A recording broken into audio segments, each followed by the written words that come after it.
I didn't fall in love that day. My parent did. And that was the day everything changed. The car slowed as we approached the gates, and I remember staring at them. Tall, black, iron gates that looked like they belonged in a movie. When they opened, it felt less like entering a home and more like stepping into another world. I wasn't nervous about the mansion. I was nervous about what it meant. Because when your parent marries a billionaire, you don't just gain a new address, you gain expectations, reputation, a new last name that suddenly carries weight. The driveway stretched longer than I expected. Perfectly trimmed hedges, glass walls reflecting the sky, marble steps waiting at the entrance like a silent test. This wasn't my world. It never had been. And yet, it was now my home. The front door opened before we even reached it.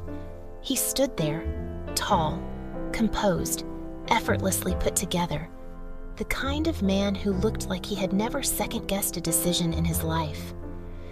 My new stepfather. He welcomed us warmly, calm smile, firm handshake.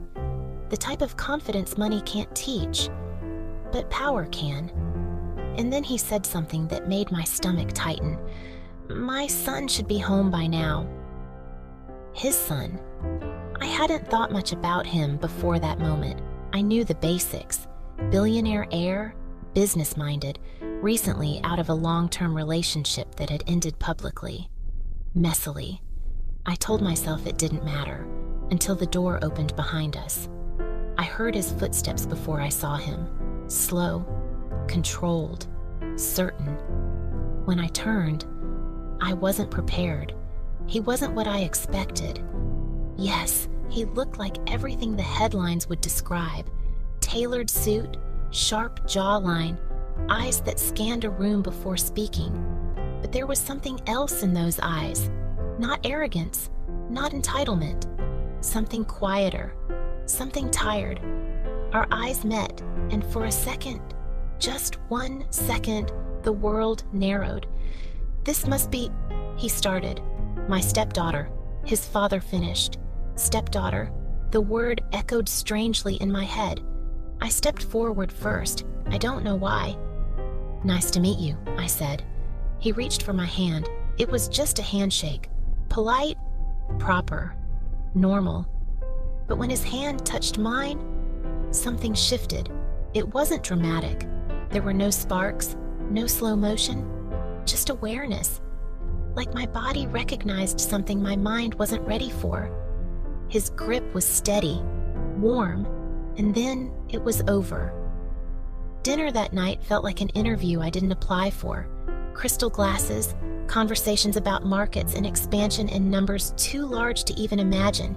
I spoke when spoken to. I listened more than I talked. But every few minutes, I felt it. His eyes, not staring, just observing, like he was trying to understand me. Later that night, I couldn't sleep. The room they gave me was bigger than my old apartment. Floor-to-ceiling windows overlooking the city. Everything polished, perfect. And yet, I felt small inside it. So I stepped onto the balcony. The city lights were endless, golden, alive. I wrapped my arms around myself and tried to breathe. Couldn't sleep? His voice came from behind me. I turned slowly. He had taken off his jacket. His tie loosened. Less perfect now, more real. Too much change, I said. He nodded like he understood. We stood side by side, not touching, not too close, just enough space to pretend that this was casual. People think wealth prepares you for everything, he said quietly. It doesn't. For what? I asked. Loss, he said. Disappointment. That surprised me. I told him about my relationship ending, how it wasn't explosive, just empty, like loving someone who slowly stopped showing up. He listened, really listened, and when he spoke again, his voice was softer. Mine was public, he said, and loud, and exhausting. We both laughed lightly at that. Two strangers, two broken stories, standing under the same night sky. That was the moment something dangerous happened. Not attraction, recognition. I saw myself in him. The guardedness, the control, the fear of feeling too much again. And as I walked back to my room that night, one thought wouldn't leave me. This house wasn't just a new beginning for my family. It was the beginning of something else, something I wasn't prepared for. Because the truth is, I didn't just gain a new home that day.